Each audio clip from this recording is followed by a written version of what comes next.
monde la connaît, ou en tout cas croit la connaître, car la Grande Place de Bruxelles regorge de mystères et de secrets. Ce qu'on vous propose, c'est donc une redécouverte de ce lieu mythique, guidé par un livre qui vient de sortir. Il s'intitule « Toute la lumière sur la Grande Place de Bruxelles ». Le reportage de Bruno Konings et Nadia Salmi. Sous tous les angles, elle émerveille. Alors souvent devant elle, on s'incline et on sourit. Bruxelles est une fille blonde qui a des milliers d'amours. Du monde entier, on vient l'admirer. En japonais, en roumain, en italien. C'est l'amour au premier coup d'œil. Et là, vous savez ce que vous voyez? Vous connaissez les détails? Non, les détails, non, pas vraiment, non. Il faut dire qu'ils sont nombreux. Tellement nombreux qu'on peut passer à côté sans les remarquer. Ici, Karl Marx a vécu. Là, à la maison des Brasseurs, Verlaine et Rimbaud se sont violemment disputés. À chaque façade, son histoire et ses secrets. Des secrets que ces deux Bruxellois ont mis 5 ans à percer pour faire toute la lumière sur la Grande Place. Dire de la Grande Place de Bruxelles que c'est la plus belle au monde, est-ce que c'est pas un peu exagéré? Non, je ne pense pas. Et d'ailleurs, ce ne sont pas spécialement les Bruxellois ou les Belges qui le prétendent, mais bien les étrangers. Et certainement un des plus célèbres, Victor Hugo, le grand poète français, qui, lorsqu'il s'est exilé, a tenu absolument à venir habiter sur la Grande Place de Bruxelles, qu'il estimait être le seul décor digne de lui. La Grande Place, c'est un rectangle parfait. 110 mètres sur 68 avec 2 édifices publics et 5 groupes de maisons séparés par 7 ruelles.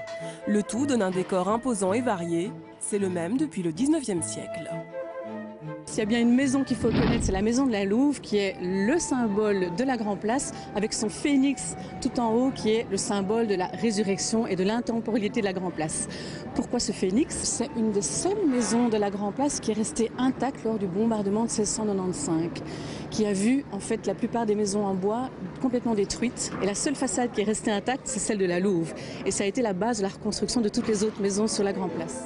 L'autre bâtiment d'origine du point de vue de la structure extérieure, c'est l'hôtel de ville et son balcon. Un joyau gothique qui abrite le pouvoir communal depuis le XVe siècle. De quoi faire rêver celui qui en a les clés actuelles. Montgomery est passé par ici, Willy Brandt est passé par ici, François Mitterrand est passé par ici. Il a vu Charles Quint. C'est un balcon, s'il pouvait parler, il connaît le dessous de l'histoire humaine. Une histoire qui se réinvente au fil des époques et des saisons. Il y a eu dessus un marché matinal, une fontaine et un immense parking. Aujourd'hui, plus que 10 personnes ont le privilège d'y vivre. On ressent une drôle d'impression. C'est-à-dire que vous êtes dans une autre histoire, en fait. Vous n'êtes pas dans le présent, vous êtes dans le passé, très concrètement. Et puis, il y a les bruits de tous les jours qui vous ramènent très inévitablement vers le présent. Mais ça, c'est la vie sur la Grande Place, quoi. Elle est magnifique, cette place. J'en ai pas vu beaucoup d'aussi belles. Vue de loin, et beaucoup plus rare vue de près, la magie est là.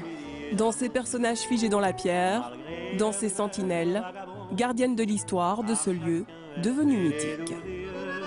Certains vont jusqu'au bout.